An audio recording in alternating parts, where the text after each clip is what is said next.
अस्सलाम वालेकुम गाइस, कैसे हैं आप? उम्मीद करते हैं आप सब खैरियत से होंगे, खुश होंगे और हमारी दुआ है कि हमेशा खुश रहें, हंसते और मुस्कुराते रहें। मेरा नाम है रहमान अनवर और मैं हूं मोहम्मद और मैं हूं अली और मैं हूं ज़फर इकबाल। और आज हम जिस वीडियो पर रिएक्ट करने जा रहे हैं, इस वीडियो का टाइटल है स्टॉप विवेक बिंद्रा। स्टॉप विवेक बिंद्रा। देखते हैं वीडियो। अगर वीडियो पसंद है वीडियो को लाइक, चैनल को सब्सक्राइब ज़रूर कीजिएगा। करते वीडियो स्टार्ट और देखते हैं। मैंने एक हफ्ता पहले एक वीडियो अपलोड करी थी बिग स्कैम एक्सपोज के नाम से। तो आपके हिसाब से इस पूरी लड़ाई में कौन सही है कौन गलत? नहीं, सिर्फ ये नहीं बोलना है कि आप प्रॉपर लॉजिकली ये बताना है कि अगर मैं सही हूं तो क्यों हूं और अगर मैं गलत हूं तो क्यों।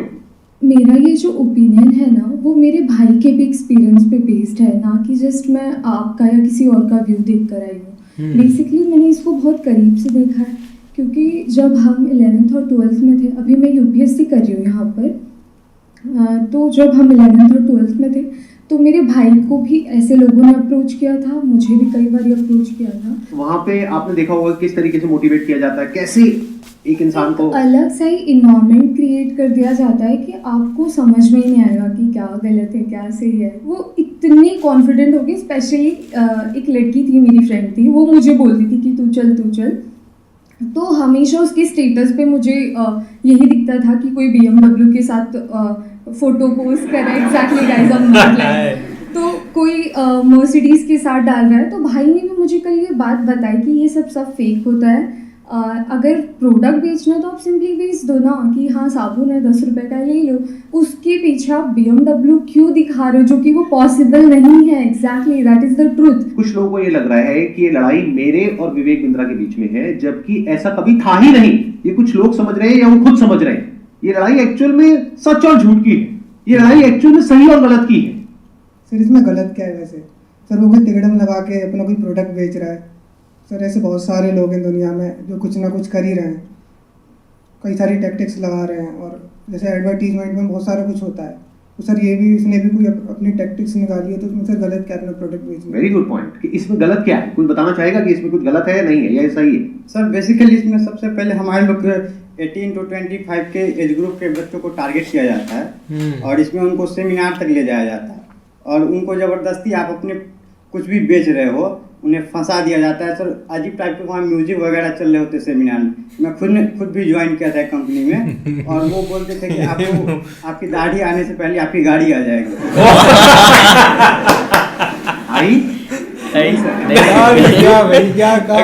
पहले मैं ये कहना चाहूँगा, क्योंकि जिसे आपने भी मैं कंपनी का नाम लिया, तो अगर मैं जैसे चोरी कर रहा हूँ, आप चोर कह रहे हैं, अगर मैंने वो गलती की है तो ऑब्वियसली मैं चिढ़ूंगा उस बात से। आप अगर नाम लेते तो गलत था, कंपनी का या उनका या किसी स्पेसिफिक पर्सन का, तो गलत होता। आपने नाम तो नहीं लिया, और अगर नाम नहीं लिया है आपने और अगर मैं गलत हूँ तो मैं चिढ़ूंगा। और एक और मजेदार बात बताइए, जब वो वीडियो अपलोड हुई कितनों को समझ आया था मैं किसके बारे में बात कर रहा हूँ? बहुत कम लोगों को। अगर वो कुछ नहीं करते, चुपचाप बैठे रहते, तो 2 दिन में सब भूल जाता, वो खत्म हो जाता। मतलब एक टीचर है जो क्लास में सामने खड़े होकर के बोल रही है तुम में से किसी एक ने चोरी करी है, और एक बच्चा खड़ा होकर के बोलता है मैंने चोरी नहीं करी है, मैंने चोरी नहीं करी। अरे नहीं करी तो बैठा रहना चुपचाप। सर इसमें मैं अपने थॉट शेयर करना चाहूँगा। सबसे पहले तो कोई कोर्स बेचना या प्रोडक्ट बेचना कोई गलत नहीं है, लेकिन प्रोडक्ट का अगर आप 50,000 का बेच रहे हो तो उसकी औकात भी होनी चाहिए उतनी। उसकी प्रोडक्ट की औकात है 100 रुपए की, लेकिन बेच रहे 50,000। एक पॉइंट और भी शेयर करना चाहूँगा। प्लीज बोलिए। लाइक किसी को पसंद नहीं आया और आप उससे कह रहे हो कि आप दूसरों को सेल करो, तो वो उससे बड़ा स्कैम है। असली स्कैम ये है, ध्यान से समझ लो सब लोग, कि एक प्रोडक्ट जो आपको पसंद नहीं आया, आप अपने पैसे वापस मांग रहे हो, लेकिन आपको कहा जा रहा है अगर आपको अपने पैसे वापस चाहिए तो अपने जैसे और 4 बेवकूफ पकड़ करके लाओ और उस पर 30% 35% जो भी है कमीशन लो, और जो आपने पैसा लगाया वो पूरा पैसा आपको वापस। ये स्कैम है। अच्छा, इसी में अगर कोई जेन्युइन प्रोडक्ट हो तो क्या ये स्कैम है? नो सर, नहीं है। ये भी ध्यान से समझ लेना। तो मजे की बात यह है कि जब मैंने स्कैम को एक्सपोज किया तो ऐसी हजारों कंपनीज है इंडिया में, उनमें से सिर्फ एक ही कंपनी वाले और उस कंपनी का मालिक नहा धो करके मेरे पीछे पड़ गए। इसका मतलब क्या निकालो? नहा धो कर आप कह रहे हैं कि बताओ इसमें स्कैम क्या है, तो ठीक है मैं बताता हूं स्कैम क्या है। आज अच्छे से बताता हूं। और पूरी दुनिया को समझाता हूं कि स्कैम होता क्या है। तो एक काम करते हैं, एक वीडियो देखते हैं, उस वीडियो को देखने के बाद में आप लोग अपने व्यूज बताइएगा कि स्कैम है या नहीं। दोस्तों मेरा नाम नीरज है, मैं राजस्थान जोधपुर से हूँ। बड़ा बिजनेस है। अभी 5 दिन पहले 4 तारीख को 4 सितंबर को मुझसे एग्रीमेंट पे साइन करवाए और बोले कि आपका जो ये केस है हम सोल्व कर देंगे और जो आपका बाकी पेमेंट है वो हम आपको रिफंड कर देंगे।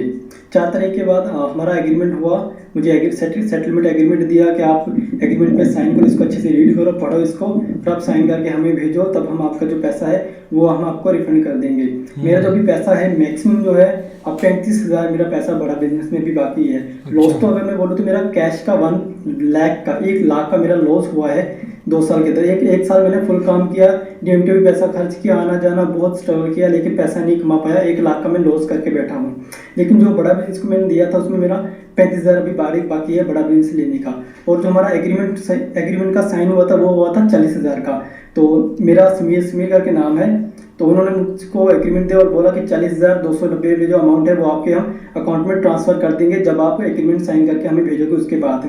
तो मुझे 2-3 दिन बोलते रहे, सर कल होगा, परसों होगा, 24 घंटे 48 घंटे ऐसे ही बोलते लास्ट में आके बोला सर आपको रिफंड नहीं होगा, आप हमारे रिफंड कैटेगरी में नहीं आते। और उसके बाद मेरे को बोला सर हमारे एक सीनियर आपको कॉल करेंगे, लेकिन उनके किसी भी सीनियर्स का मेरे पास कॉल नहीं आया, ना मुझे व्हाट्सएप पे रिप्लाई दे रहे हैं। यहाँ पे कुछ पोस्ट हैं वो भी मैं आपको शेयर कर दूँगा स्क्रीनशॉट, जो आप देख सकते हो कि कितना बड़ा मेरे साथ फ्रॉड हुआ है। तो अगर आपको भी ऐसे सेटलमेंट एग्रीमेंट दिया जाता है कि आप साइन करिए और आपको पैसा हम रिफंड दे देंगे, तो मेरे दोस्तों ये बिल्कुल भी भूल कर भी मत करना एग्रीमेंट साइन। पहले आप उनको बोलो कि पहले पेमेंट दो, उसके बाद हम एग्रीमेंट साइन करेंगे। देखो भाई एग्रीमेंट क्या है, क्योंकि हम मिडिल क्लास फैमिली से गरीब लोग हैं, हमें सिर्फ अपने काम से मतलब होता है ना। तो हमें जब अपना पैसा मिल जाएगा तो हम पैसा लेके हमें क्या करना बड़ा बिजनेस है ना, हम उनके बारे में नेगेटिव क्यों बोलेंगे। उसके बाद इन्होंने मुझसे वीडियो भी बनवाया, मेरा यूट्यूब चैनल था वो भी डिलीट करवा दिया, व्हाट्सअप ग्रुप भी डिलीट करवा दिया, लेकिन मेरा पैसा इन्होंने रिफंड नहीं किया। जो उन्होंने बोला मैंने वो किया, लेकिन मेरा पैसा इन्होंने रिफंड नहीं किया है। इसलिए मैं दोबारा से वीडियो बनाना सोशल मीडिया पर जब तक मेरा पैसा नहीं मिल जाता है मैं तब तक वीडियो बनाता रहूँगा और अपनी लड़ाई में लड़ता रहूँगा। अगर वो मेरी तरफ लीगल एक्शन भी मेरे ऊपर लेंगे तो उसका मेरे को कोई दिक्कत नहीं है, क्योंकि वैसे भी हम बर्बाद हो चुके हैं, हमारा पूरा सब कुछ है जो उजड़ चुका है ना। तभी इससे बुरा हमारे साथ जो भी होगा वो देखा जाएगा, और जो बुरा हमारे साथ हो चुका है इससे ज़्यादा बुरा हमारे साथ नहीं हो सकता है ना, और ना भी वो कर सकते। जितना बुरा होना था वो हमारे साथ हो चुका है। मैं जब भी आईबीसी के बारे में सोचता हूँ मुझे ऐसा लगता है कि मेरा पैसा भी बर्बाद हो गया, मेरा टाइम भी बर्बाद हो गया। मैंने इतना ट्रस्ट किया था विवेक बिंद्रा जी पर, मेरा ट्रस्ट भी चला गया और मुझे सुसाइडल थॉट आते हैं। और मैं अगर कंपनी मेरा पैसा रिटर्न नहीं करती है तो मैं सुसाइड करूँगा। ओ यार ये और मैंने तो 10-12 वीडियो बना करके भाई ऐसे हो जाता है, चैनल पर डाल दिए हैं और शेड्यूल कर दिया है। मेरे ना होने के बाद वो वीडियोस रिलीज होते जाएंगे जिसमें मैंने बताया है कि किस तरीके से मैंने डॉक्टर विवेक बिंद्रा जी का वो सब भी लगा दिया कि मेल पर कि मैंने पैसा डाला था और मेरा चैनल स्ट्राइक पड़वा दी गई है। और मुझे बोलने की भी वो नहीं दिया कि मैं बोल सकता हूँ, इसलिए मैं ये बिल्कुल नए चैनल पर ये वीडियो डाल रहा हूँ। और मैंने 10-12 वीडियोस और बना के रखे हैं जो मैं 10-12 अलग अलग चैनल्स पर मैंने डाल दिया, अपलोड कर दिया, शेड्यूल कर दिया है। अगर बड़ा बिजनेस की टीम मुझे मेरा पैसा नहीं लौटाती है तो मेरे पास कोई ऑप्शन नहीं रहेगा, क्योंकि मुझे अभी फ़िलहाल में वो पैसा चाहिए कैसे भी करके, क्योंकि जिन लोगों से मैंने पैसा लिया है वो लोग डे नाइट मुझे परेशान कर रहे हैं। मैं आपको बताना चाहूँगा कि ये वीडियो हमने रिकॉर्ड नहीं करी है, ये यूट्यूब पर अवेलेबल है और ऐसी 1-2 नहीं बहुत सारी वीडियोस अवेलेबल हैं अलग अलग लोगों की। और बहुत सारे ऐसे बच्चे हैं जिन्होंने ब्याज पे पैसा लिया है, हम लोग शायद समझ भी नहीं सकते कि इन लोगों के ऊपर क्या बीत रही है। और ऐसी 1-2 नहीं बहुत सारी वीडियोस हैं, आप जाकर के यूट्यूब पे सर्च कर सकते हैं। अब जरा इस इंसान के बैकग्राउंड को देखो कि इंसान है कौन। ये अपने नाम के आगे क्या लगाते हैं? डॉक्टर। जब यहां पर ये आए थे तो मुझे लगा था डॉक्टर है, लेकिन बाद में जब मैंने रिसर्च करी अभी पिछले 1 हफ्ते में ये सब जो हुआ है तो मुझे पता लगा इन्होंने कोई एमबीबीएस नहीं किया है इंडिया की किसी भी यूनिवर्सिटी से या यूएस से यूके से कहीं से कुछ नहीं किया है। कहां से डिग्री मिली है, कैसे मिली है, वो अगर आप थोड़ा सा रिसर्च करोगे तो आपको समझ आ जाएगा। किसने बोला पाकिस्तान से? यार देखो, तो मैं आपको बड़े इधर है पाकिस्तान इंडिया का नेबर है, ऐसे ही इंडिया का एक नेबर है बांग्लादेश, श्रीलंका। अभी काम करते हैं, अब लीगली बात करते हैं कि स्कैम है या नहीं, कि मतलब हमारी कंट्री का जो लॉ है वो क्या बोलता है, उसको स्टडी करते हैं। उसके लिए मेरे पास में कुछ डॉक्यूमेंट्स हैं, इसका मैं लिंक दे दूंगा अपने वीडियो के डिस्क्रिप्शन में नीचे, तो आप क्लिक करके डायरेक्टली जा करके गवर्नमेंट की जो वेबसाइट्स हैं वहां पे जा करके देख सकते हैं, पढ़ सकते हैं। ये मैं नहीं कह रहा हूं, हमारी कंट्री की गवर्नमेंट कह रही है, ये उनके नोटिफिकेशंस हैं। सबसे पहले ये समझो कि जो स्कैम्स है ना इस तरह के, ये आज से नहीं चल रहे, ये पिछले 100 साल से चल रहे हैं। तो इसके लिए 1978 में एक एक्ट बना था जिसको बोलते हैं prize chit and money circulation act, जहां पर के इस तरह की जो मनी सर्कुलेशन स्कीम्स होती हैं या पिरामिड स्कीम्स होती हैं उन सबको बैन कर दिया गया था। मतलब क्या कि अगर आप एक कंपनी खोलते हो और किसी से पैसा लेते हो, फॉर एग्जांपल मैंने एक कंपनी खोली, वहां पे मैंने आपसे 1 लाख रुपए लिया और आपको बोला कि आप आगे किसी को ज्वाइन करा दो। तो जब आपने किसी को आगे ज्वाइन कराया, अपने फ्रेंड को, रिलेटिव को, किसी को भी और कैसे भी, तो उसमें आपको कितना मिला? 30,000। 70,000 किसको मिला? कंपनी को। तो ये स्कीम इस तरीके से आगे बढ़ती रहती है, यानी वो जो पैसा आ रहा है वही पैसा पब्लिक से लेकर के पब्लिक में ही रोटेट कर दिया जाता है। और एक ऐसा पॉइंट आता है जब जा करके पूरा का पूरा जो पिरामिड है ये कोलैप्स कर जाता है। तो यहां पर जो लोग टॉप पे बैठे होते हैं वो तो पैसा कमा लेते हैं, बट जो बॉटम ऑफ द पिरामिड है उन सबका पैसा डूब जाता है। और फिर या तो ये कंपनीज बंद हो जाती हैं या भाग जाती हैं पैसा लेकर के। पास्ट में ऐसा बहुत कंपनीज ने किया है, उसमें से बहुत सारी कंपनीज के जो ओनर्स हैं वो आज जेल में हैं। तो ये एक प्रॉपर स्कैम है जिसको गवर्नमेंट ने बैन किया है। फिर सवाल उठता है कि जब ये बैन है तो लोग कैसे कर रहे हैं? देखो, ध्यान से सुनो, ध्यान से समझो। आपसे अगर मैं पैसा लेता हूं और आपको बदले में कुछ नहीं देता तो वो तो इलीगल है। लेकिन मान लो मैंने आपसे पैसा लिया 50,000 रुपए, बदले में आपको एक 50 रुपए का प्रोडक्ट दे दिया, तो क्या वो लीगल है? इलीगल? लीगल है।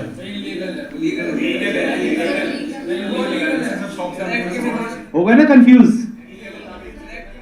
तो ये एक लूपहोल है, ये जो लॉ है उसके अंदर, इसको ये लोग यूज कर रहे हैं। मतलब गवर्नमेंट ने क्या कहा कि अगर आप किसी के घर का दरवाजा तोड़ते हो और अंदर जाते हो और चोरी करते हो तो आपको सजा होगी। लेकिन ये लोग क्या बोल रहे हैं कि देखो दरवाजा लिखा है, खिड़की नहीं लिखा है। खिड़की से तो हम जा सकते हैं। तो जो कंपनीज जेन्युइन है और जो फेक है उसमें सबसे बड़ा फर्क क्या होता है कि जो प्रोडक्ट है अगर लोग उसकी वजह से ज्वाइन कर रहे हैं और वही एडवर्टाइजिंग में कहा जा रहा है, वही उसका ओनर कह रहा है, तब तो वो जेन्युइन है। मेरे हाथ में ये रिजर्व बैंक ऑफ इंडिया का सर्कुलर है। इसमें क्लियरली आरबीआई ने यानी रिजर्व बैंक ऑफ इंडिया ने कॉशन किया है public against multi level marketing activities. इसमें मैंने कुछ पॉइंट्स को हाईलाइट किया हुआ है, उसको मैं एक बार आपको एक्सप्लेन कर देता हूं। Income under such schemes majorly comes from enrolling more and more members from whom hefty subscription fees are taken rather than from the sale of products they offer। तो ये आरबीआई का कहना है।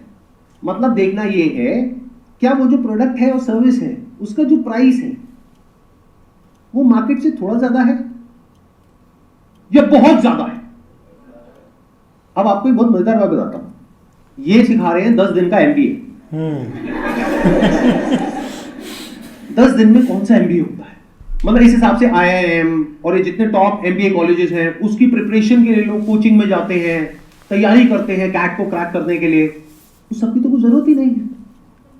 साक्षात विवेक बिंद्रा जी फुल करना यार, इस बंदे का तो करियर ही नहीं निकला।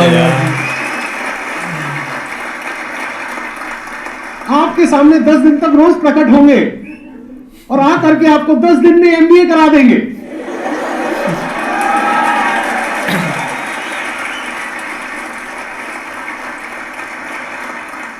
प्रोफेसर साहब, एक बात बताइए, आपने अपनी वीडियो में बोला कि एक इमेज मैं 20,000 रुपए की बेच रहा हूं, तो क्या वो स्कैम नहीं है? और वो 50,000 का कोर्स बेच रहे हैं तो वो स्कैम है? इसका क्या मतलब है? मतलब भाई साहब ये है कि मेरी जो 20,000 की इमेजेस हैं वो कौन खरीदता है? आप में से कोई भी है जिसने आज तक मेरी कोई भी इमेज खरीदी? Not even a single person. तो हमारी इमेजेस कौन खरीदता है? जो बड़ी बड़ी कंपनीज हैं, बड़े बड़े ब्रांड्स हैं, जिनकी टर्नओवर हजारों करोड़ रुपए की है, वो 20,000 रुपए की इमेज खरीदते हैं। क्यों खरीदते हैं? क्योंकि अगर वो इमेजेस हमसे नहीं खरीदेंगे और खुद शूट करेंगे तो उनका खर्चा आएगा 5 से 10 लाख रुपए। और वो इमेज कितने में मिल गई? 20,000 रुपए में। हमने जब वो शूट किया तो हमने 10 लाख रुपए लगाया, तब जाकर के 20,000 में एक इमेज बेची। तो इसमें किसका फायदा है? उस कंपनी का भी फायदा है और हमारा भी फायदा है। इसको बिजनेस बोलते हैं। ये बिजनेस।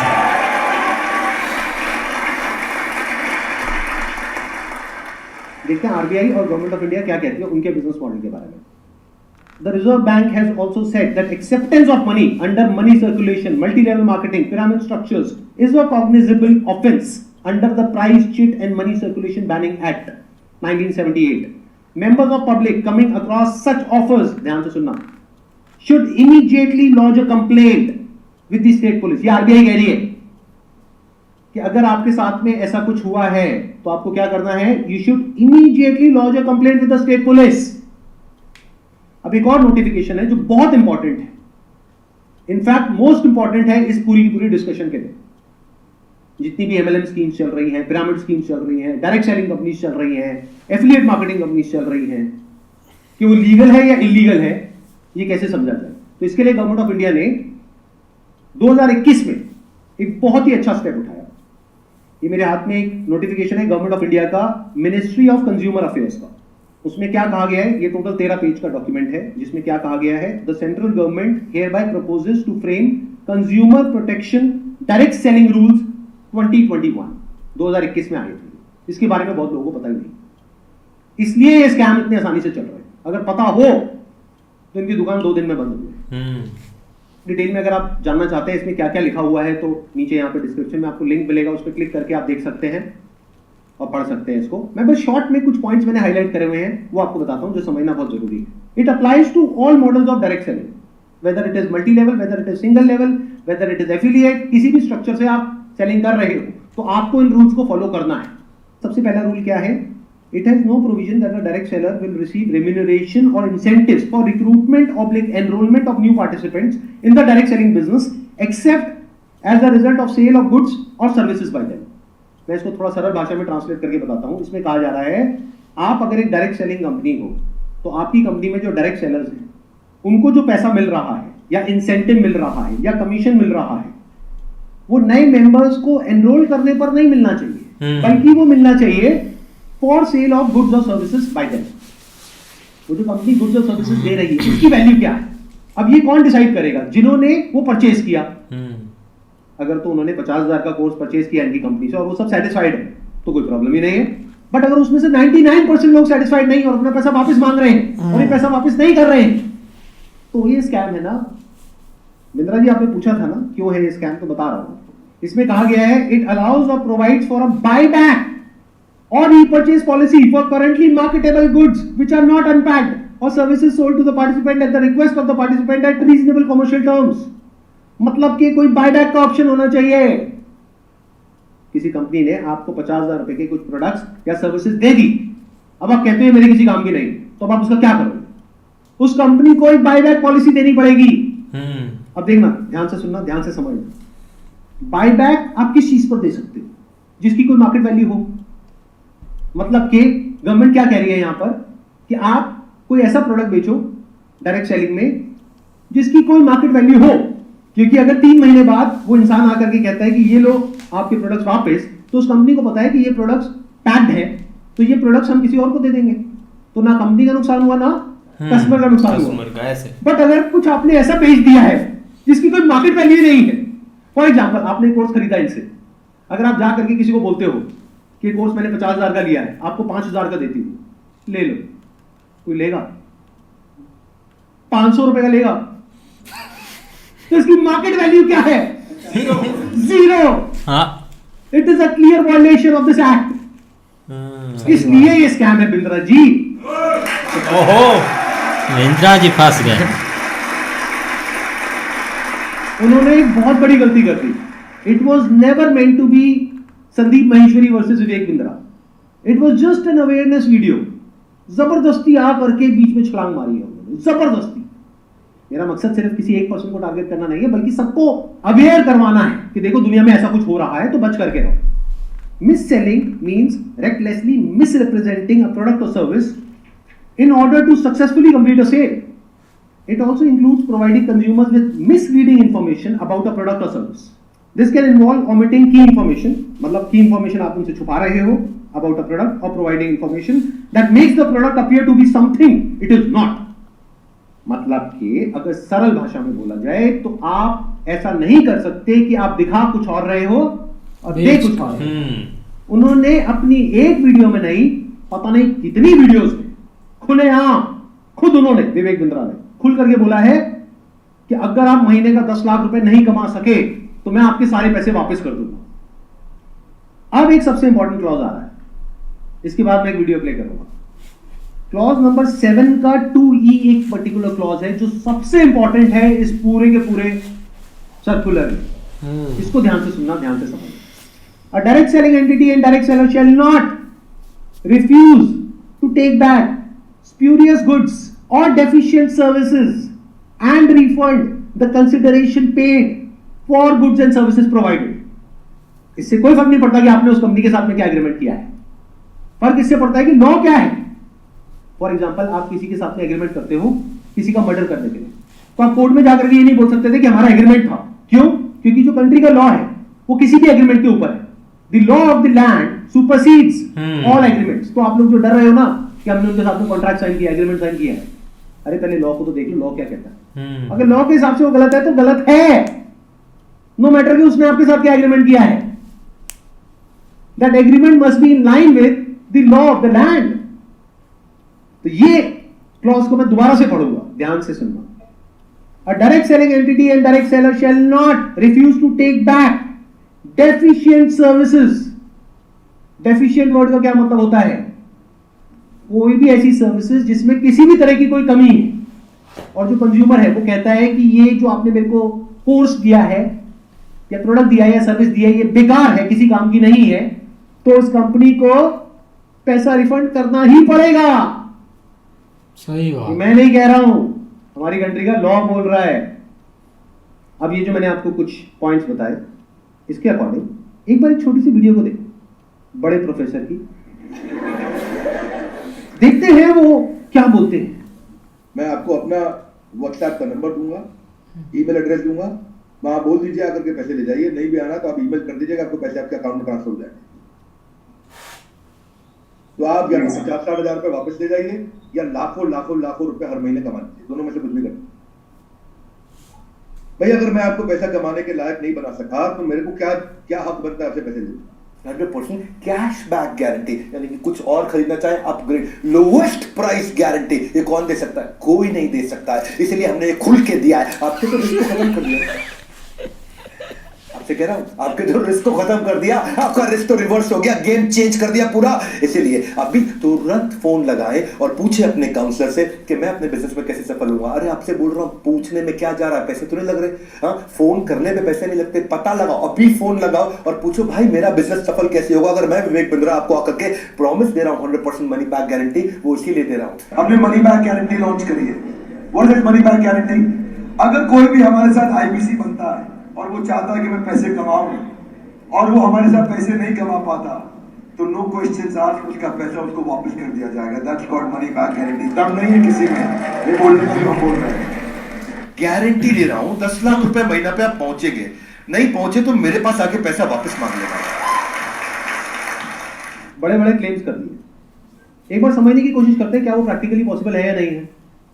इन्होंने कहा कि मैं अगर आपको महीने का 10 लाख रुपए कमाने के लायक नहीं बना सका तो अपने पैसे वापस ले जाइए। साल का 1 करोड़ रुपए अगर ये देना चाहते हैं आप लोगों को और 1 लाख लोग इनकी कंपनी में ज्वाइन कर चुके हैं, तो कितना पैसा चाहिए? 1 लाख करोड़ रुपए। तो हमारी टीम ने क्या किया, इनकी जो फाइनेंशियल्स है उसको चेक किया कि भाई अगर 1 लाख करोड़ देना है तो कंपनी की टर्नओवर होनी चाहिए ना 2-3 लाख करोड़ की, क्योंकि वो भी तो कमाएगी ना। उनकी टर्नओवर पता है कितनी है पिछले साल की? 172 करोड़। अगर उसमें से मान लेते 30% भी वो कमीशन देते हैं अपने आईबीसीज को, कितना पैसा उन्होंने डिस्ट्रीब्यूट किया इस स्कीम में? 50 करोड़। तो कितने लोगों के हाथ में आया 1-1 करोड़? 50 बस। और बाकी लोगों का क्या हुआ? उनके हाथ में क्या आया? 0। कि अगर वो चाहे भी तो ये जो बड़े बड़े क्लेम्स कर रहे हैं इसको पूरा नहीं कर सकते। पहले तो ये जो क्लेम्स कर रहे हैं वही सब इलीगल है। This is complete scam. अरे यही तो उन सब लोगों ने किया जो हमारा देश छोड़ करके भाग गए हैं। पब्लिक से पैसा ले लिया या बैंक से पैसा ले लिया, और जब बैंक आया पैसा वापस मांगने के लिए जो उसका हक है, तो उन्होंने कहा हमारे पास तो नहीं है देने के लिए, वो तो हमने पार्टीज में खर्च कर दिया। वो मेरी बर्थडे पार्टी थी ना, वहां पे डांस करने में बहुत मजा आ रहा है। अब हमें क्या करना चाहिए? हाँ जी, क्या बस ऐसी स्कैम होते रहे सोसाइटी में और हम बैठ करके तमाशा देखते रहे? सर हमें एक्शंस लेना चाहिए। फर्स्ट ऑफ ऑल एफआईआर जिनके साथ हुआ है उन्हें एफआईआर फाइल करना चाहिए। लॉ को एक बार देखना चाहिए। नहीं समझ आ रहा है तो जिसको समझ है लॉ की उसके पास जाना चाहिए, उससे समझना चाहिए।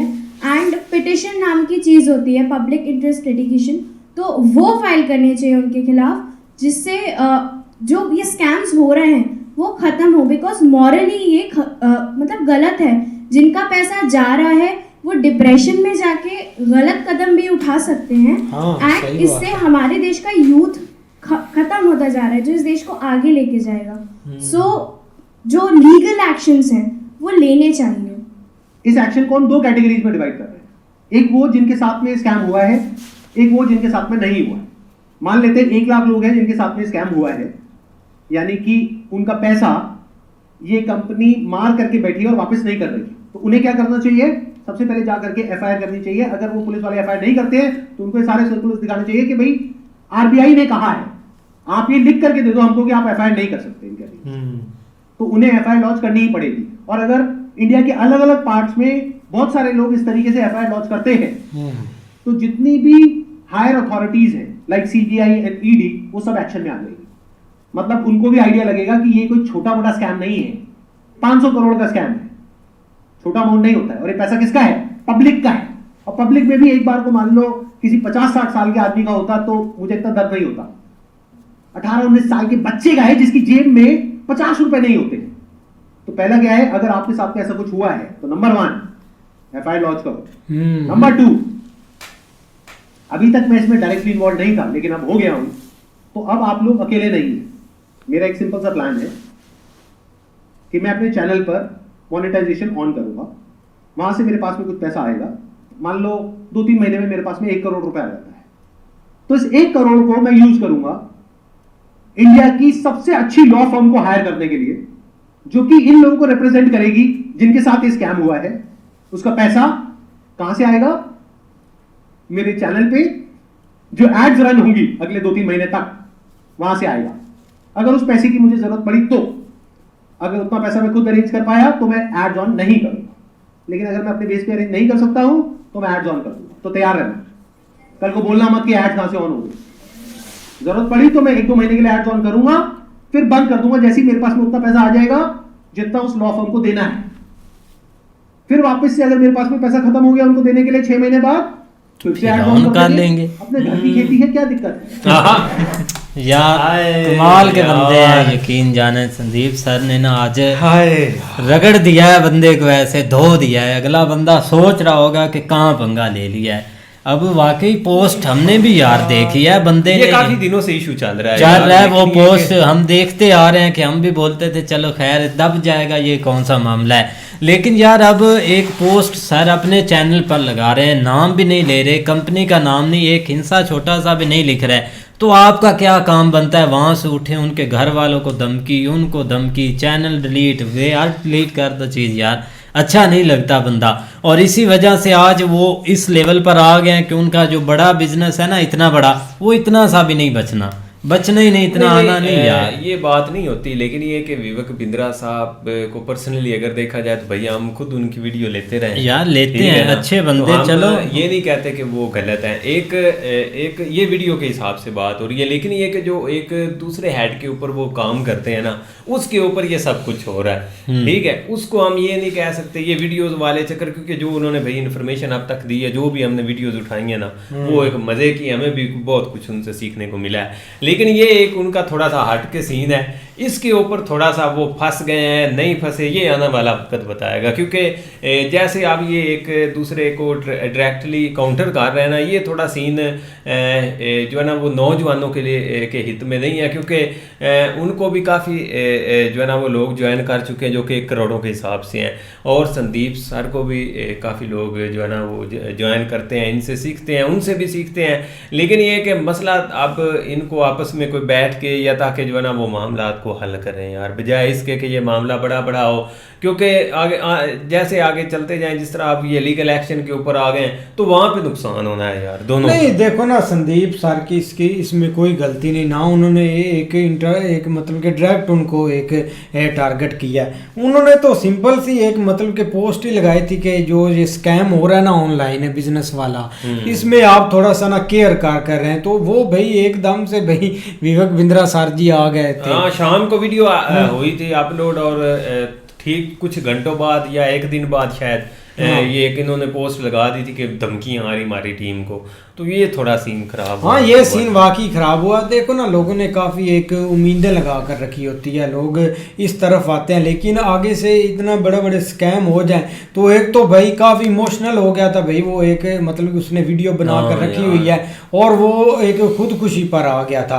तो ऐसे लोग होते हैं। देखो ना, एक गरीब बंदा भाई, एक उसने भाई एक मतलब कि जमा पूंजी इकट्ठी की होती है थोड़ी थोड़ी कर जो मिडिल क्लास लो क्लास तबका है ना, मेरी बात सुनो, जिनके वालिदैन बड़ी मेहनत के साथ अपने बच्चों को मतलब एक उनकी परवरिश कर रहे हैं या उनको आगे थोड़ा बहुत पढ़ा रहे हैं, तो वो जो बच्चे होते हैं ना, जब मुश्किल वक्त देखते हैं अपने माता पिता के ऊपर के जो मतलब कोई रेडी लगा रहा है, कोई सारा दिन मजदूरी कर रहा है या डिफरेंट एक नीचे लेवल की जो मजदूरी होती है उसके ऊपर, तो अंदर से एक ऑटोमेटिकली होता है कि यार मैं कुछ ऐसा करूं कि हम जो है ना वो सुकून की जिंदगी गुजारे। तो तब जाके वो थोड़ा सा सर्च करते हैं कि मैं कैसे थोड़ा जल्दी अमीर हो सकता हूँ कैसे। तो ये फिर इस तरह के जो है ना छोटे छोटे चीज़ें सामने आती हैं कि आप इतना पैसा लगाएं आपको इतना रिटर्न मिलेगा, तो ये चीज़ें फिर आके बंदे का दिमाग खराब करती हैं। तो कुछ तो भाई वहाँ पे फंस जाते हैं, क्योंकि वो पैसा फिर माँ बाप से नहीं लेते, वो दोस्तों से पकड़ते हैं, कहीं से उधर से उधार ले लिया, कहीं से उधर कोई ऐसी चीज़ भेज दी जो कि उसके पास बड़ी मुश्किल से उसने बनाई थी। तो तब जाके वो जब देखता है कि मैं तो उजड़ पुजड़ गया हूँ, फिर वो इस तरह के स्टेप लेने की तरफ जाता है। नहीं, आप देख लो ना, कल परसों की एक विवेक बिंद्रा वीडियो बना रहे थे, अभी ऑनलाइन ही चल रही थी, मतलब कि उन्होंने अपलोड नहीं की, तो नीचे जो भी कमेंट्स आता था ना वो यही आता था कि आप फेक हैं, आप ये लॉजिक हमें ना दे, ये बंद करें, एक मतलब कि सारे संदीप का नाम लेकर उनको चढ़ा रहे थे। तो चीज़ें खराब हो जाती है। अब देखो ना, उन्होंने भी आखिरकार हर चीज़ देख रहे हैं अभी, लेकिन जो सारे एक संदीप ने ये वीडियो अपलोड की है ना, इसके बाद और चीजें खुलकर सामने आ जाएंगी। अब तो एक 6-7 मिलियन लोगों ने ये वीडियो देख ली है। 7 मिलियन इतने तक तो लोग आस्ता आस्ता इसमें इंटरनल हो रहे हैं कि यार ये बड़ा मुद्दा लगता है, तो हर चीज अब होगी, अब भाई एक्शन भी होगे सब पर दोनों तरफ से। लीगल तौर पे चीजें जो है ना वो सामने पड़ी हुई, पूरा कानून बना हुआ है। हाँ, अब जो लड़के बैठे हुए हैं वो भी यही बोल रहा है कि उन पर आप एक्शन ले, क्योंकि उन्होंने लोगों के इमोशनल देखे हैं। एक सारे ने नहीं वीडियो बनवाई उनसे, उनके साथ हुआ है, वो प्रूफ दिखा रहे हैं कि रियलिटी है, इसमें क्या है यार है। लेकिन ऐसा भाई स्कैम उन्होंने अच्छी बात बोली है कि एक इसके लिए अगर केस लड़ते हैं या FIR की तरफ जाते हैं तो ज़ाहिर बात है पैसा तो चाहिए। अब उन्होंने एक जो डिसीजन लिया है ना, उन्होंने एक सही डिसीजन लिया है कि अपने जो एड्स हैं वो ऑन करते हैं, उससे जो अर्निंग आएगी तो उससे हम एक केस लड़ेंगे, क्योंकि एक उनके चैनल की तरफ है भाई 28 मिलियन सब्सक्राइबर हैं, और ऐसे बंदे हैं वो अपनी मोनिटाइजेशन भी नहीं ऑन करते, इस तरह अपनी जनता का सोचते हैं या उनको मोटिवेट करते हैं, फिर भी ये चीज़ें होना ये बहुत ज़्यादा गलत है। और सर को ऑन करनी चाहिए, एक लीगल एक्शन होना चाहिए और जल्दी से जल्दी ये मामला ख़त्म होने चाहिए यार, यही अच्छा है। बाकी वीडियो पर आए बहुत अच्छी थी, उम्मीद करते हैं आपको भी पसंद आएगी। अगर पसंद आए वीडियो को लाइक, चैनल को सब्सक्राइब ज़रूर कीजिएगा। मिलते हैं नई वीडियो के साथ, तब तक के लिए अल्लाह।